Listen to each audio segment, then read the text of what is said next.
All right, so for the MCMC simulation by JAGS, pretty straightforward actually. So I show you the script here. And well, as you can see that writing the model part, first of all, you write the sampling part of it. And this is, again, written through a loop. And capital N, again, is the number of observations. And we're still using a normal density for it. The standard deviation part is the same as before, okay? The thing changed, now it's the mean. And now, I mean, you can think of this as just beta 0 plus beta 1 times x, okay? And so you will know later that the y here is a vector, right? Vector of all of the outcome. And then x here, because it's a simple linear regression, right now we're just dealing with one vector of the predictor, right? So that's why I can call each element by doing this y bracket I and then x bracket I, okay? And then you move to the section of priors. Now I'm still using like say placeholders for the mean and standard deviation or like precision here, but later you're gonna see that I'm gonna put 0 for the mean, 100 for the standard deviation for both of beta 0 and beta 1, and then for the 1 over sigma square, I'm giving a gamma 1, 1. Okay, but again, I think it's still a good practice just to not to put in the actual numbers in the model, just because later you might want to change them. Okay, and then lastly, the last line. We have seen this before. I'm curious. I mean, I'm more interested in making inference about sigma. So instead of inverse sigma, because d norm takes precision, right? I can always return sigma directly from my model. So later I monitor sigma in my JAGS code, and then I can get draws of sigma, and then I can summarize those instead of 1 over sigma squared.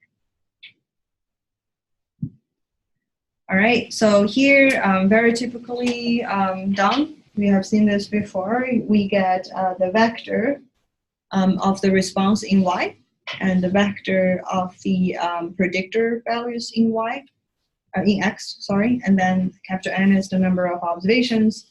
The data is the list containing the data as well as my prior, right? So here you can see that I give 0 means for mu0 and mu1.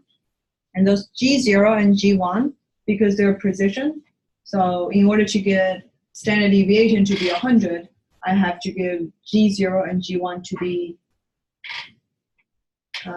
1 over 100 squared, which is 0.0001. Yeah, right.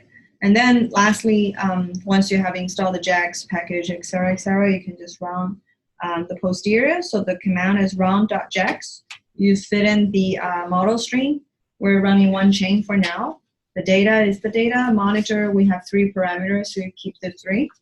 And then the adaptation period, the burning period, and the sampling period. And so this, again, not very different from what we have done before. Okay? So hopefully this also helps you to think about what you can do for your lab 4. All right, so let's look at some results. So I'm trying to only keep like 3 digits when I'm printing it out. That's why I have this options digits equals to 3. Otherwise, it's like really long. But I mean, after 3 digits, probably not really important anymore. And the first step is you can do the summary of the posterior. So remember, posterior is the object that I save all of my output. And it's beta 0, beta 1, and sigma. So if I do summary of it, you can see, well, you know this now. And like say you can get the median, the mean, and also the middle 90% credible interval, right, for all of them, because you have the lower 95 and the upper 95. So that gives you the middle 90% credible interval. There's some standard deviation, the column, and then et cetera, et cetera. So any issues here that we have to do something else about the sampling?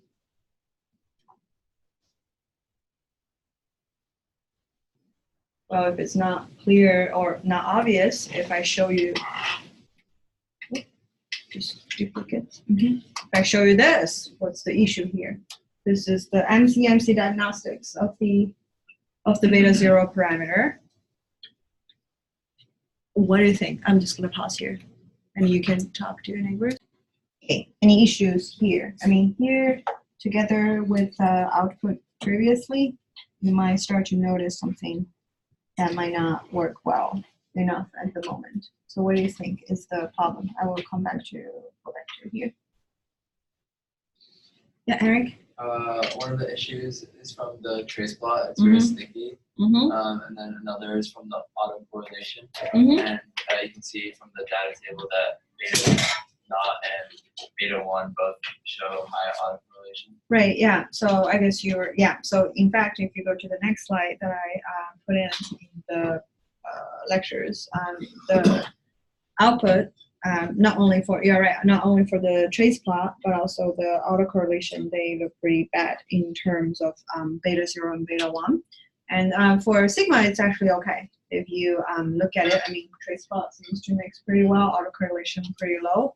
And it's actually show up here as well if you look at this effective sample size, right? So we did run it for 5,000 iterations. And for beta 0, the autocorrelation is so high that the 5,000 draws that we have is only equivalent to 28 independent draws. Okay, similarly, for beta 1, not much better, just one more. So that gives us, I guess, some hint that obviously the MCMC diagnostic do not pass for beta 0 and beta 1. Okay, so what would you do? Don't look at the slides, I have it there, but what would you do? We all did the homework, and I mean, we talked about it in class. If you have super sticky chains, what would you do? What do I have here? Yeah. What would you do?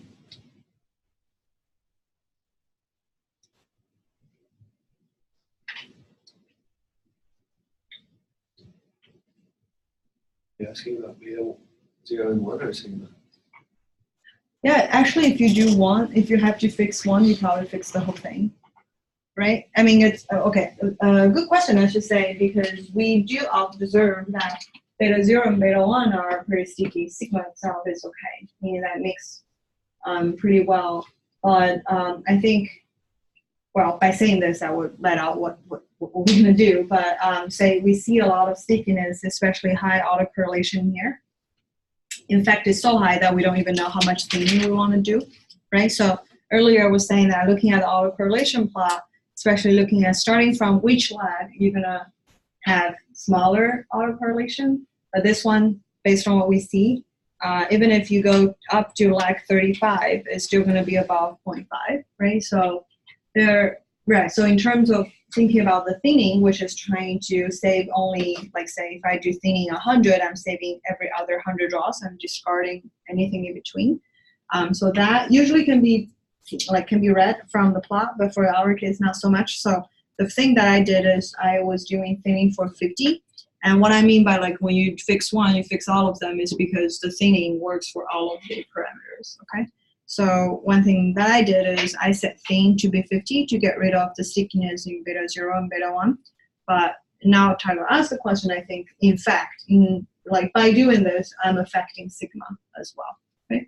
But the thing is, if you think about sigma, because without thinning, it's already pretty not highly correlated. I mean, not correlated at all, right? And by thinning, we're just running it longer, right? We're just saving. We're not like changing the chain anyway, the way that we're sampling. We're just running it longer and then only save every other 50 draws in this case. So, well, yeah, in some sense, we're not really affecting sigma. I think that's a better way to say this. But JAGS is gonna like say when we are doing this here, what it would do is we're still gonna have adaptation period for 1,000 iterations. For still 1,000, but for this, essentially, they're running 5,000 times 50, which is what?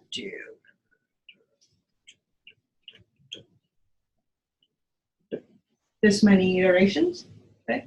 And then they're only saving every other 50 draws, okay? So if you try it on your, so in the end, the sample is still 5,000, okay, but it's already thin. And if you try it on your computer, you will see that this one, which I save it as posterior underscore new, this one's going to take longer to run.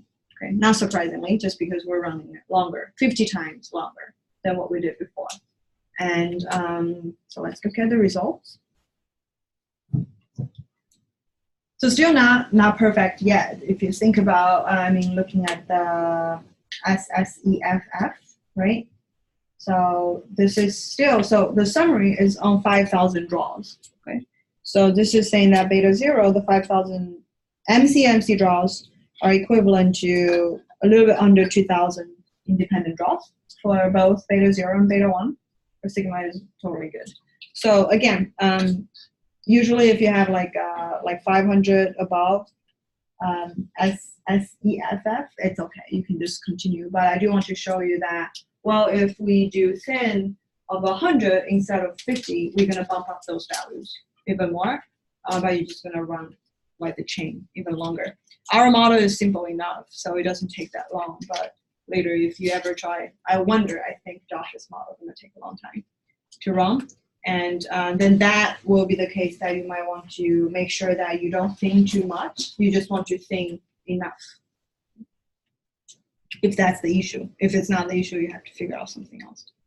All right, so this is, so here you can see that trace plot looks better and autocorrelation is still a little bit high. If you think about it, it's like 5, right? Like 5. So I think in theory, we have to do 50 times 5, which is, thin to be 250 in order to get it really down, right? But I think it's okay, but it's important to recognize how to read them, and once you see the problem, how can you fix it? Okay? So this is for beta 0. For beta 1, similarly, I think it goes down like 5. So that seems to be the issue. And then sigma is still behaving, in terms of the diagnostics, still behave pretty well. All right, so, and so we run those, and then we have to make sure that we know how to interpret. In this case, we go to not the graphs, but the output that I showed you earlier, and I'm summarizing based on the posterior underscore new, okay? That's the second round that we did with the thinning of 50. So let's see. So the median for beta 0 is 4.313.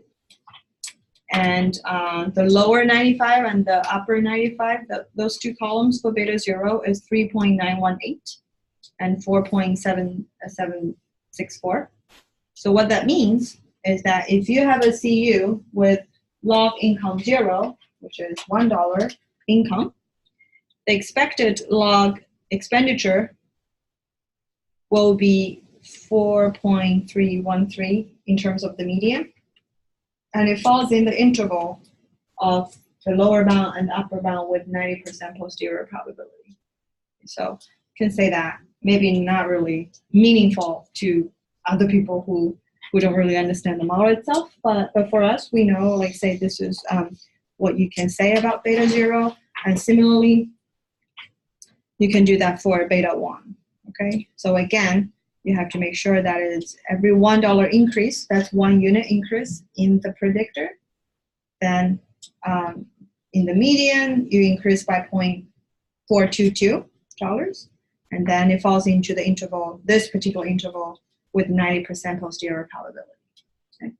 So for sigma, it's less, I think it's not as interpretable as those ones, so we're not gonna do it. And I think it's probably a good time just to stop now. It's only 3 minutes left, so I will stick around to answer any questions you have, and we're gonna continue doing this on Tuesday after the weekend. So I will edit and add a few more, maybe not a few more, a lot more slides for the multiple linear regression example. So next time, you should go to Moodle to get an updated version, not only the slides, but also the R script. So I think I will change that, edit that as well. So that's the plan for Tuesday. Let's see how far we get. And then Thursday, there's no class next week. And I also changed I think I sent it in the email that I changed the due date for the take-home portion of the exam. Okay, so the take-home, the in-class is on 23rd, which is Tuesday. Okay, so tomorrow, Next Tuesday we have class. Thursday no class. That Tuesday come back, we have to take home the in-class midterm. Okay. Thursday regular class, but then the take home is due the Monday after. Okay, so due at noon. Okay, so earlier I was thinking about Thursday. I realized, okay, maybe it's too much. So take your time, but it wouldn't take long. I'm just gonna write it for like 2 hours ish. Be fine. And yeah, so right. So I think it depends on how much we get through for those linear regression units. Next Tuesday, I will also just announce the scope by doing after the class. And yeah, so I think, yeah, we're getting towards the end. So yeah, make sure you do the work and then pay attention to those due dates, as well as keep up with the project going.